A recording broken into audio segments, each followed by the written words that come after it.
Hello doctors. तो अब शुरू करते हैं हम अगला फोर्थ पार्ट अपनी ट्रायोज इन होम्योपैथी रेमेडीज़ के लिए। तो सबसे पहले हम करेंगे ट्रायोज इन फॉर थर्स्टलेसनेस, है ना। तो इसके लिए हमारी 3 रेमेडीज़ होती हैं, एपिस, एथुजा एंड पल्साटिला, जो कि ईबी नैश ने दी थी। तो सबसे पहले हम बात करते हैं एपिस की। एपिस जो होती है ये आपको थर्स्टलेसनेस कंडीशन, नॉर्मली इसमें अगर आप देखो ना आपको थर्स्टी मिलता है पेशेंट, बट जब ड्रॉप्सिकल कंडीशन होती है, ड्रॉप्सी कह लो या अनएसआर का कह लो, उस कंडीशन में पेशेंट बहुत ज़्यादा थर्स्टलेस होता है, उसको बिल्कुल भी पानी नहीं चाहिए पीने के लिए, ठीक है। तो एपिस में आपको ड्रॉप्सिकल या एनएसआरकल कंडीशन में मिलता है थर्स्टलेसनेस। दूसरा आता है एथुजा। एथुजा का जो पेशेंट होता है उसको हमेशा ड्यूरिंग फीवर चाहिए। ड्यूरिंग फीवर होती है थर्स्टलेसनेस। ड्यूरिंग फीवर इसको क्या होगा पेशेंट को कि हीट बहुत ज़्यादा होती है, इंक्रीज हीट होती है, बट थर्स्ट बिल्कुल नहीं है, ऐसे कह सकते कि होती ही नहीं है थर्स्ट। और वैसे भी एथुजा का एक कैरेक्टर ये है कि जब ये पानी पिएगा तो ये तभी उल्टी गिरा देगा बेचारा। तो इसको थर्स्टलेसनेस आती है ड्यूरिंग फीवर, दो बहुत ज़्यादा हीट है बॉडी के अंदर, बहुत ज़्यादा गर्म है, बट थर्स्ट इसकी ख़त्म होती है। तीसरा होता है आपका पल्साटिला। पल्साटिला तो वैसे भी थर्स्टलेस रेमेडी बोला जाता है ना,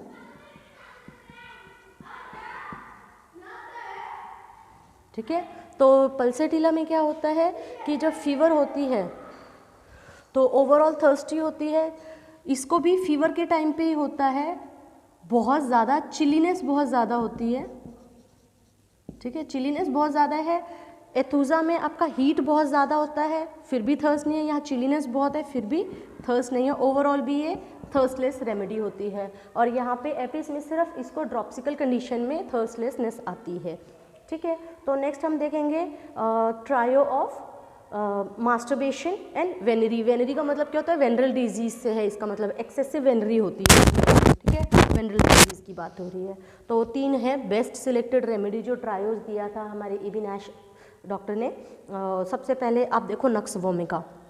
नक्स वोमिका का अगर आपने ड्रग पिक्चर पढ़ा होगा तो जो मेल होता है, पेशेंट होता है नक्स वोमिका का, फीमेल भी ले लो, निम्फोमेनिया होती है, तो जो मेल होता है ना उसको चाहिए wealth, women and wine, 3W बोलते हैं। बहुत लग्जरियस लाइफ चाहिए, खूब वर्कोहॉलिक बंदा है, खूब कमाएगा, खूब उड़ाएगा, अपनी सीडेंट्री लाइफ जिएगा। तो उस केस में इनको क्या होता है कि खाने पीने के भी बहुत शौकीन होते हैं, नशे पते के, है ना। तो नक्स वोमिका जो होती है उसका जो पेशेंट होगा उसका पुअर डाइजेशन और डायरिया जो होता है वो रिजल्ट होता है एक्सेसिव मास्टरबेशन का। तो ये एक्सेसिव सेक्सुअल डिज़ायर बहुत है इनको ना, एक्सेसिव एपेटाइट होती है, तो एक्सेसिव मास्टरबेशन की वजह से इनको डाइजेस्टिव कंप्लेंट्स आती हैं, ठीक है, डायरिया भी हो जाता है इनको।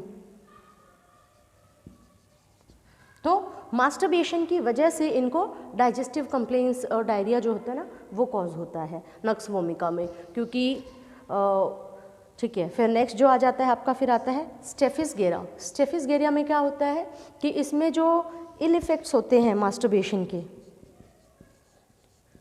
इल इफेक्ट्स ऑफ मास्टरबेशन स्पेशली किस में मिलेगा, ये है नोट करने वाली बात, यंग बॉयज़ में,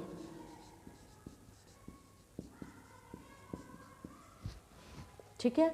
और ये जो रेमेडी है स्टेफिस गेरा अगर आप देते हो एक्सेसिव मास्टरबेशन के लिए यंग बॉयज़ में, तो ये प्रिवेंट भी करता है मास्टरबेशन को बच्चों के अंदर ना, यंग बॉयज़ की बात हो रही है, तो ये प्रिवेंट भी करता है, prevents masturbation and specially in young boys जो इल इफेक्ट्स आते हैं मास्टरबेशन की वजह से, उसमें आप स्टेफिस गेरा दे सकते हो, बहुत अच्छी रेमेडी है। फिर आती है बुफोराना। बुफोराना में क्या होता है कि मास्टरबेशन जो होती है ना उसकी वजह से पेशेंट जो होता है ना उसको डिप्रेशन एंड एंजाइटी आती है, ठीक है, डिप्रेशन एंड एंजाइटी होगी और उसकी वजह से इसका मन करता है सॉलिट्यूड का, अकेला रहने दो, लोनलीनेस चाहिए। मास्टरबेशन की वजह से डिप्रेशन आ रहा है, एंजाइटी आ रही है, और मास्टरबेशन की वजह से ही इसको फिर अकेले भी रहना है, सॉलिट्यूड भी चाहिए, ठीक है। तो ये आपकी 3 रेमेडी थी, मास्टरबेशन विद एक्सेसिव वेनरी के लिए, नॉक्स वोमिका, स्टेफिस गेरिया, बुफोराना। आगे बढ़ते हैं, रेमेडी देखेंगे क्रूप के लिए। क्रूप आपकी रेस्पिरेटरी कंडीशन होती है, ठीक है। उस केस में हमारी जो 3 बेस्ट रेमेडी है, एक तो होती है एकोनाइट, दूसरी होती है स्पॉन्जिया, तीसरी है हीपरसल्फ। तो एकोनाइट का जो क्रूप होता है वो होता है आपका स्पाज्मोडिक एंड मेम्ब्रेनस टाइप का होगा, ठीक है। अच्छा, इसमें क्या होता है कि जो कफ होता है ना वो सबसे ड्राई होता है, ड्राइएस्ट काइंड बोलते हैं इसको, ड्राइएस्ट काइंड ऑफ कफ, ठीक है। बार्किंग होगी, लाउड होगा, कोई एक्सपेक्टोरेशन नहीं है। तो लाउड, बार्किंग, नो एक्सपेक्टोरेशन, इसीलिए तो इतना ज़्यादा ड्राई है ना। पर अब जब एकोनाइट देते हो तो उसके बाद इनका थोड़ा सा कफ निकलता है, थोड़ा मतलब कि थोड़ा क्वांटिटी में आता है कफ, ठीक है। तो थोड़ा आएगा। उसके बाद आप देखो स्पॉन्जिया को, स्पॉन्जिया स्पंज से बनी हुई होती है, तो पेशेंट को ऐसे फील होता है जैसे वो स्पंज में से सांस ले रहा है, ठीक है, इतना ज़्यादा उसको लगता है। तो सॉ लाइक फीलिंग आएगी स्पॉन्जिया के अंदर, है ना। इसमें क्या होता है कि जो कफ, जो क्रूप है आपका वो बहुत टाइट होता है, यहाँ पे तो है ही नहीं, यहाँ थोड़ा टाइट होता है, टाइट कफ है या क्रूप है, लिटिल या कह लो स्कैंटी एक्सपेक्टोरेशन है, थोड़ा तो है एकोनाइट के कंपैरिजन में, है ना, ठीक है। अच्छा, तो थोड़ा आया, टाइट है कफ, यहाँ पे तो एकदम बोलते कि नो है, ड्राइएस्ट है, यहाँ थोड़ा है, टाइट है, स्कैंटी एक्सपेक्टोरेशन है, सॉ लाइक फीलिंग आती है पेशेंट को, स्पाज्मोडिक ही होता है इनका भी। फिर आती है हमारी हीपरसल्फ।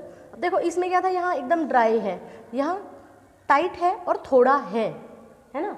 हीपरसल्फ में आता है सेम स्पॉन्जिया जैसे सिम्टम है, बस इनका जो कफ होता है वो अब लूज हो चुका है।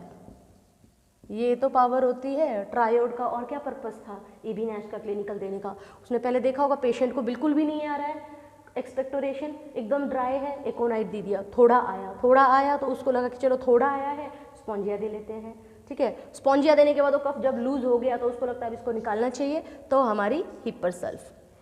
तो ट्रायोड में एक्चुअल में ये नहीं होता कि आप कौन सी दे कौन सी नहीं दे, सिलेक्ट करने में भी अच्छी होती है ट्रायोड्स में रेमेडी, एक दूसरे को फॉलो भी अच्छा कर लेती हैं कि ठीक है, कंप्लीट करती है एक दूसरे के एक्शन को कह सकते हो, फॉलो वेल भी करती हैं, तो इनके रिलेशन होते हैं आपस में। तो ये बहुत अच्छा एक ट्रायोड का अच्छा एक यूज़ है कि यहाँ कफ के मामले में कि एकदम ड्राई था, शुरू में था ही नहीं एक्सपेक्टोरेशन, थोड़ा आया एकोनाइट देने के बाद, ठीक है। स्पॉन्जिया में थोड़ा है तो उसको देने के बाद वो लूज़ हो गया तो आपने हीपरसल्फ दे दी, कफ निकल गया, एक्सपेक्टोरेशन निकल गया। तो ये आपका ट्रायोड था क्रूप के लिए, यानी कफ के लिए, एक्सपेक्टोरेशन के लिए।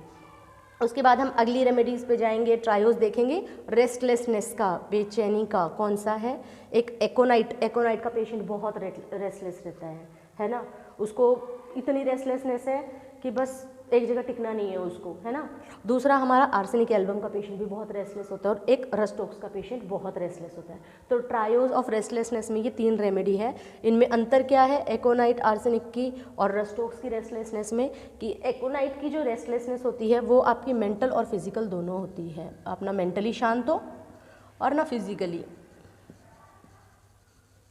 पूरे दिन बेड पे भी आप टॉसिंग करते रहोगे, दिमाग भी आपका चलता रहेगा, घूमता रहेगा, आप खुद भी घूमते रहोगे, खुद ने भी नहीं रुकना एक जगह, दिमाग ने भी नहीं रुकना। ये होता है हमारा एकोनाइट का पेशेंट, ठीक है। एप्रीहेंसिव सा रहेगा, सारे सी एफ राइट, एंजाइटी रहेगी उसको ऑल टाइम, तो मेंटली और फिजिकली बहुत ज़्यादा रेस्टलेस है, ठीक है। उसके बाद हमारी आती है आर्सेनिक एल्बम। आर्सेनिक एल्बम के साथ भी ये है कि पेशेंट क्योंकि बीमार होता है, ठीक है, लास्ट स्टेज में भी तो हमने पढ़ा है ना कि बीमार है, लास्ट स्टेज है, तो इसमें क्या होता है कि ये मेंटली बहुत ज़्यादा रेस्टलेस है, मेंटली बहुत ज़्यादा रेस्टलेस है। बट दिक्कत इसके साथ ये है, ये फिजिकली जो होता है ना आपका, ये बहुत ज़्यादा वीक, प्रोस्ट्रेटेड हो जाता है, तो बेचारा एकोनाइट की तरह घूम फिर नहीं सकता, इधर उधर भाग नहीं सकता। बाकी ये है कि रेस्टलेसनेस इसमें बहुत ज़्यादा है, बट इसमें मेंटल ज़्यादा मार्क्ड होती है, क्योंकि फिजिकली ये प्रोस्ट्रेटेड है तो ये इधर उधर भाग ही नहीं सकता, कुछ कर ही नहीं सकता, ठीक है, पड़ा पड़ा रहेगा, पर मेंटली ये बहुत ज़्यादा रेस्टलेस है। एकोनाइट के पास दोनों सुविधाएँ हैं, मेंटली और फिजिकली रेस्टलेसनेस होने की। उसके बाद हमारी जो मेडिसिन आती है वो आती है रस्टोक्स। अब रस्टोक्स में क्या है कि रस्टोक्स में दिक्कत होती है भाई, रूमेटिज्म की कंप्लेन होती है रस्टोक्स के अंदर, है ना। तो रस्टोक्स में आपकी फिजिकल रेस्टलेसनेस बहुत ज़्यादा होती है, फिजिकली रेस्टलेस होता है ये बंदा, रस्टोक्स वाला, बहुत ज़्यादा होती है इसकी मेंटल, और इसकी तो मेंटल फिजिकल दोनों ही बढ़ी हुई है। एकोनाइट की मेंटल फिजिकल दोनों रेस्टलेसनेस बहुत ज़्यादा है। आर्सेनिक को मेंटली बहुत ज़्यादा रेस्टलेसनेस है, क्योंकि फिजिकली वो प्रोस्ट्रेटेड है, इसलिए मेंटली बहुत ज़्यादा रेस्टलेस है। रस्टोक्स के हमारे रूमेटिक कंप्लेंट्स रहती हैं, पैरों में दर्द रहता है, दिक्कत रहती है, तो उसको चाहिए कि वो मूव करता रहे, कांस्टेंट मोशन में रहे, उससे उसको रिलीफ फील होती है ना। तो फिजिकली बहुत ज़्यादा रेस्टलेस होता है आपका रस्टोक्स का पेशेंट। तो ये था आपका ट्रायोज ऑफ होम्योपैथिक रेमेडीज़, ठीक है। और ये भी आपका प्लेस चेंज करता रहता है, ठीक है। और हमने कर लिया अभी थर्स्टलेसनेस का, मास्टरबेशन का, क्रूप का एंड रेस्टलेसनेस का। तो ऑल दी बेस्ट फ्यूचर के लिए। और ये हमारा ट्रायोज था, इसमें हमने 4 रेमेडीज़ और करी हैं। नेक्स्ट वीडियो में हम फर्दर मोर 4 रेमेडीज़ और करेंगे। Thank you so much for watching the video.